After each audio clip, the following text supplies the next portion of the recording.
warahmatullahi wabarakatuh. Apa kabar sahabat Uhuwah Islamiyah? Semoga tetap dalam lindungan Allah Subhanahu wa taala serta dilancarkan segala urusan-urusan kita. Dalam video pembahasan kali ini, saya akan menanggapi Deki Ngadas yang memberikan penjelasan masih seputar kasus pendeta Saifuddin Ibrahim ya.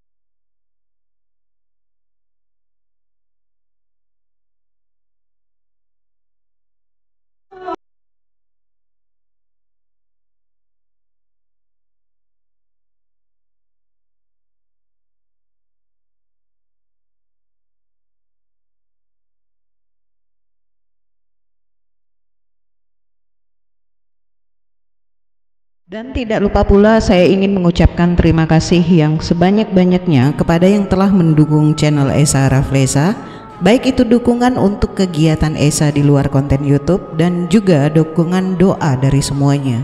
Semoga Allah SWT membalas semuanya dengan berlipat-lipat. Amin. Nah, bagaimana videonya? Mari kita lihat bersama dan tanggapi poin per poin. Check it out.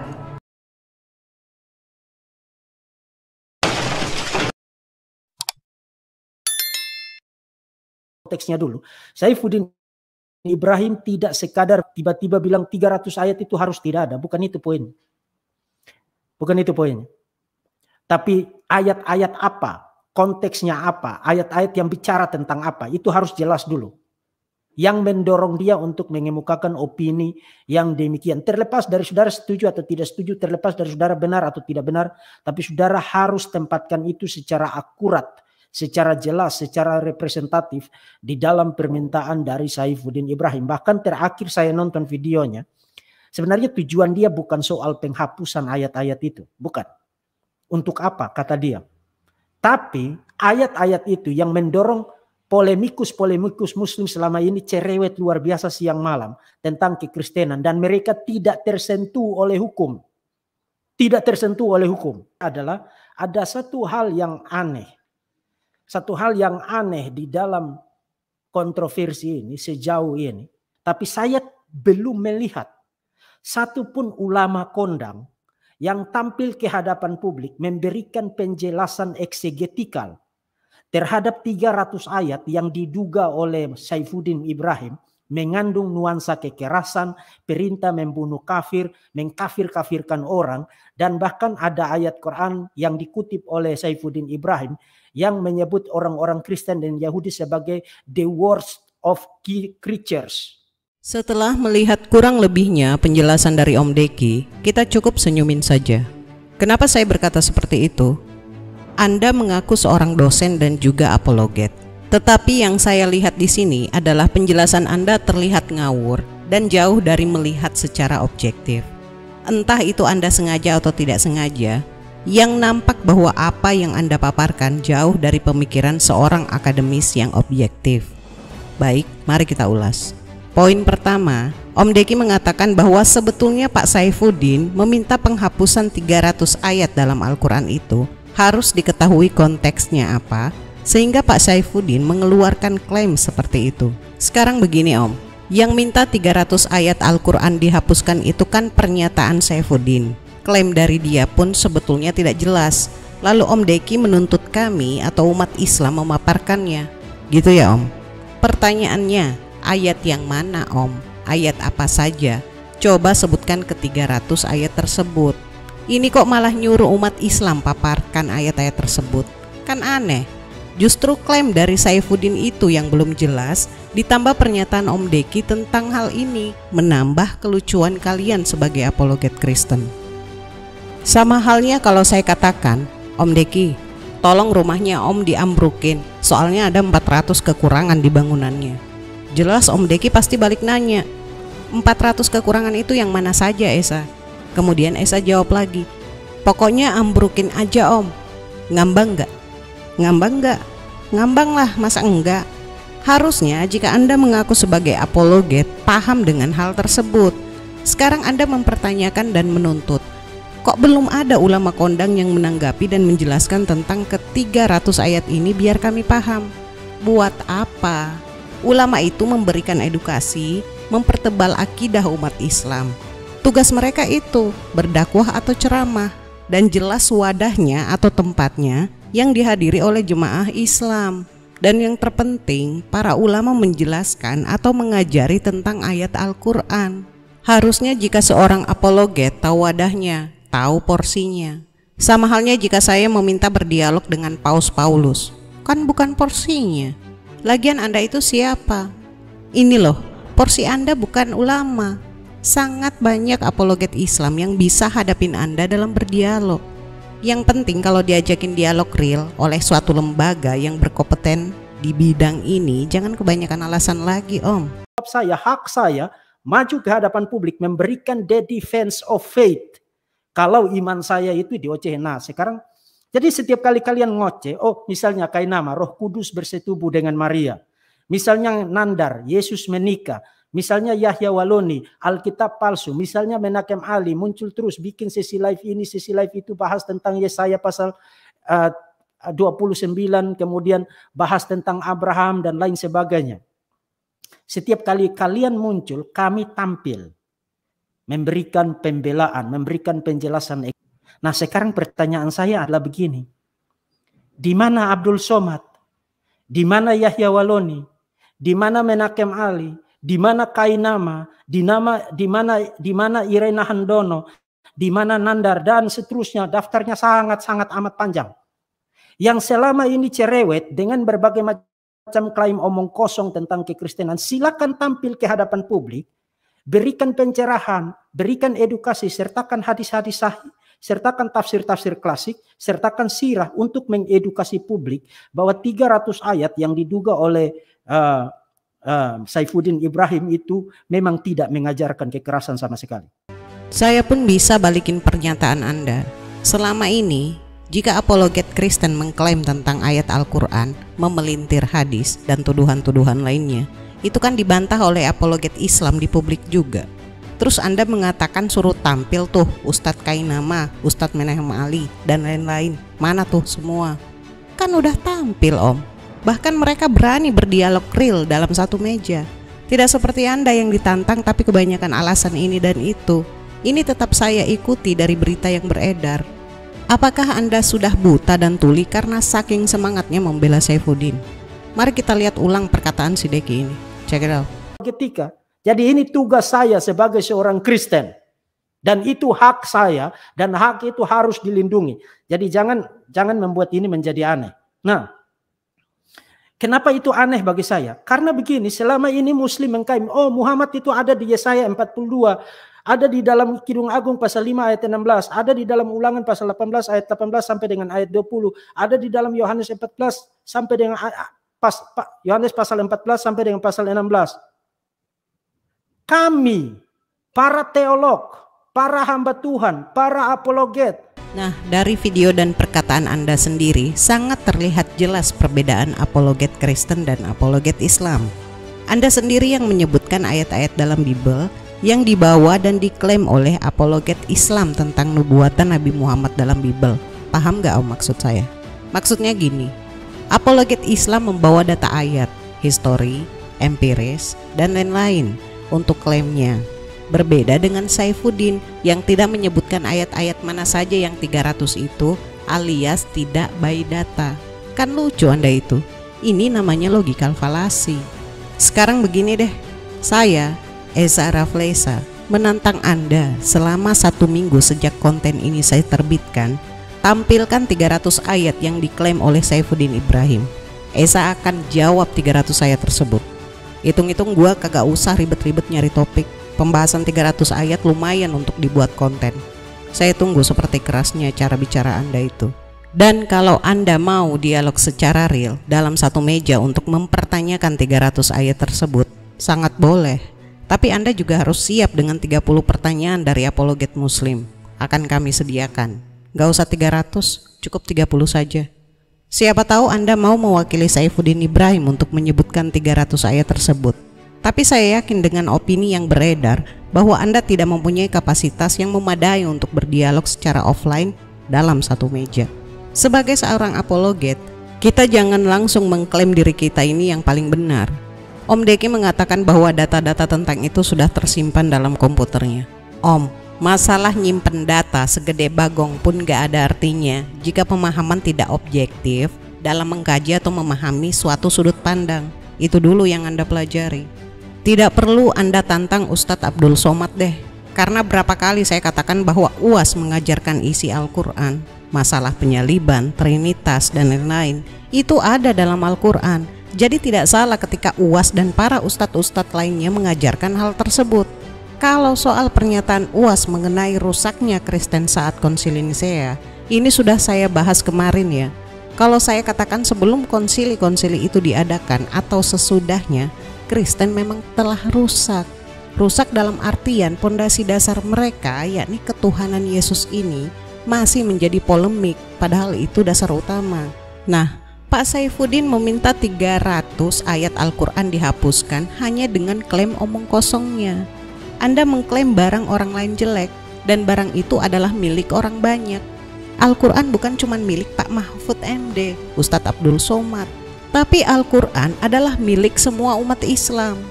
Jika Om Deki mengatakan bahwa para apologet Kristen memiliki cara dalam melakukan defense atau pembelaan, saya juga bisa katakan bahwa terkait kasus Saifuddin ini bukan cuma para apologet Islam, tapi semua umat Islam bisa melakukan defense terkait kasus Pak Saifuddin ini. Kemudian Pak Deki mengatakan bahwa kalau Islam dihajar balik langsung nangis dan ngomong penistaan agama. Sekarang gini deh, hukum dalam melihat pasal penistaan agama ini kan ada caranya. Umat Islam ini dalam berapologet ini ada forumnya. Contoh, Ustadz Abdul Somad, dia berceramah dalam lingkup jemaah Islam, bukan ceramah dalam komunitas publik. Tapi kan Esa, ceramah UAS diupload di media. Yang upload orang lain yang merekam atau UASnya sendiri. Tapi kan Esa, isi ceramah UAS mengandung kebencian terhadap non-muslim. Kebencian apa maksudnya? Orang yang suka memotong-motong video dari penceramah akan berpikir sebaliknya alias beranggapan seperti itu. Rasulullah Shallallahu Alaihi Wasallam tidak pernah mengajarkan kami untuk membenci non-muslim, orang kafir seperti apa yang diperangi, dan lain-lain. Dan dalam ajaran Islam, kafir ini memiliki klasifikasi sendiri, tidak pukul rata seperti kebanyakan pemikiran-pemikiran apologet Kristen, termasuk Om Deki ini. Contoh lagi, Ustadz Menahem Ali, dan lain-lain. Ini mereka mengkaji sesuatu dengan by data, bukan asal klaim. Jika kalian tidak menerima, sanggahlah dengan data juga. Begitu juga sebaliknya para apologet Kristen, jika mengklaim dengan data, maka apologet Islam akan menyanggahnya dengan data pula. Dan memang ada forum khusus jika ingin membahas secara real, bukan seperti Pak Saifuddin, kuar-kuar di depan publik, langsung mengeluarkan premis yang notabene yang dia klaim ngambang alias tidak jelas, tanpa data, nuntut ini itu, menyalahkan hukum dan aparat, dan lain-lain. Sah-sah saja berbeda keyakinan dan mengutarakan pendapat, tapi cara yang dilakukan keliru. Jika berselisih pendapat, apa susahnya? Ayo duduk bareng dalam sebuah forum dialog. Saifuddin diundang beberapa kali untuk berdialog, tapi selalu beralasan ini itu. Tetapi jika mengeluarkan premis tanpa data, maka Anda anggap harus dijawab Muslim. Ini pikiran Anda yang tidak stabil atau lagi ngigau. Yang jelas Anda bunuh diri kalau gitu. Paham gak Om Deki? Dan untuk yang kesekian kalinya saya ulang, mengenai orang yang melakukan bom bunuh diri mengatasnamakan ajaran Islam, ini sangat keliru. Sangat keliru. Bukan salah agama, kitab suci, atau ajarannya, tetapi oknumnya yang keliru dalam menerapkan dan memahami ayat tersebut. Begitupun sebaliknya dengan oknum Kristen yang melakukan tindakan brutal. Contoh, kasus Tolikara, pengrusakan masjid, dan lain-lain. Jika berbicara oknum dan saling tunjuk, ini kan tidak ada habisnya dan sangat tidak bijak menggunakan kacamata tolak ukur tersebut. Dan juga sekali lagi saya garis bawahi di sini bahwa dalam kitab suci Al-Quran memang mengajarkan dan terdapat hal penyaliban Tritunggal, ketuhanan Isa alaihissalam, Maria, tentang kaum Nasrani, Yahudi, dan lain-lain. Jadi tidak salah jika umat Islam mempelajari hal tersebut. Berbeda dengan Alkitab Anda yang sama sekali tidak ada menyinggung ajaran Islam. Tapi Anda ngotot mengklaim sana-sini tentang Nabi Muhammad, memelintir hadis, memenggal ayat Al-Quran, menafsirkan seenak Anda, dan lain-lain. Paham ya Om Deki ya? Nah sekarang mari kita lihat dulu perselisihan sesama mereka. Check it out. Tapi saya mulai dulu kronologisnya. Mungkin saja ya. Saya tidak belain dia ketika dia melontarkan isu rasialis ya tentang Al-Quran, kitab suci orang Kristen, kitab suci orang Islam, ya tentang 300 ayat yang viral itu, yang mengundang polemik luar biasa, kerusuhan, bahkan ancaman kaum radikal grassroots, saudara-saudara dari Islam ini mau ngamuk, tinggal mereka diredam oleh banyak pihak-pihak pemimpin agama Islam untuk tidak bereaksi gitu loh atas ini. Dan saudara mesti tahu, sasarannya bukan kepada Saifuddin Ibrahim saja, tapi kepada orang-orang Kristen. Bayangkan, banyak orang Islam mau ngamuk, jadikan gereja jadi sasaran tembak. Orang Kristen jadi sasaran tembak. Nah, makanya pemerintah langsung merespon, lalu aras-aras gereja nasional, termasuk salah satunya PGI. Nah, teman-teman di PGI juga telepon sama saya dan tanya ini tuh gimana statusnya Saifuddin Ibrahim, Pak Joshua, kan selama ini kita tahu sama Bapak dan Kementerian Agama juga begitu dan seterusnya. Nah, saya harus katakan begini. Ini untuk Saifuddin Ibrahim ya. Ini semacam surat terbuka aja saya baca. Saya catat, saya takut lompat-lompat, jadi saya baca aja nih. Nah, kepada Saifuddin Ibrahim, saya tidak tahu setan apa yang merasukimu sampai kamu membabi buta, sehingga jangankan kebenaran adat saja pun kamu tidak tahu lagi. Artinya gini, jangankan kebenaran firman Tuhan, adat istiadat aja mau dibilang orang berbudaya, nggak usah bicara bertuhan dulu. Kamu sudah tidak tunjukkan dalam video itu loh. Ya, kamu dilihat betul-betul tidak beradat sama sekali, tidak berbudaya. Nggak pantas kalau mau bicara rohaniawan. Seorang rohaniawan, apalagi mengaku dirinya pendeta, mestinya dia melampaui kehidupan seorang budayawan, seorang yang bermoral dalam tataran sebagai orang yang tahu adat, tahu budaya, tahu etika, tahu sopan santun. Anda bahkan tidak menunjukkan sama sekali Anda seorang budayawan ya untuk naik ke jenjang namanya pendeta. Karena rohaniawan pendeta itu di atas orang-orang yang berbudaya. Karena orang-orang berbudaya tidak bicara tentang Tuhan, tapi orang rohaniawan berbicara dimensi yang lebih atas. Nah, Om Deki, gimana tuh modelnya? Antara kalian aja masih ribut kok. Coba Anda berdebat dulu dengan Joshua Tewu, ambil kesepakatan. Kalau Om Deki kan lebih pro ke Saifuddin ya. Wajar sih, karena saya tahu kebiasaan Deki Ngadas ini selalu memakai kacamata kuda dalam menilai sesuatu. Secara tidak langsung, Anda tidak sadar kalau Saifuddin sudah membuat malu keyakinan Anda yang katanya kasih itu. Dan Anda memposisikan pro dengan itu.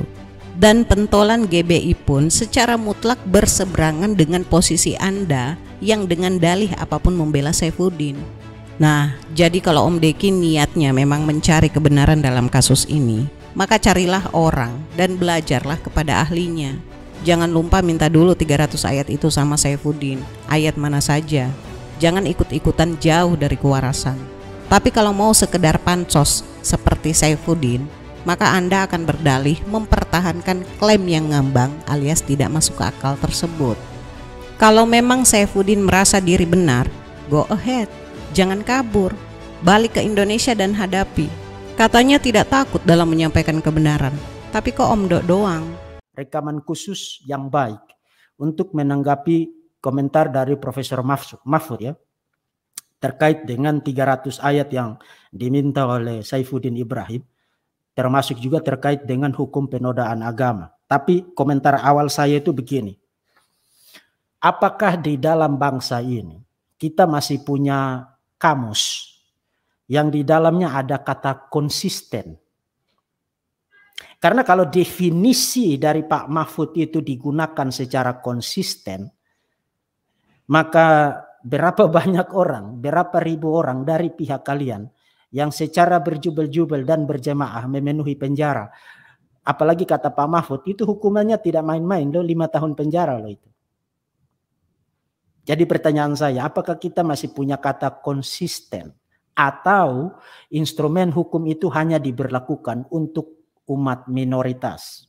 Ketika Om Deki mengeluarkan pernyataan bahwa apakah dalam negara kita ini masih ada kamus konsisten atau instrumen hukum itu hanya diberlakukan untuk kaum minoritas, saya pribadi tidak habis pikir dengan pola pikir Om Deki ini ya terhadap hukum di negara kita ini.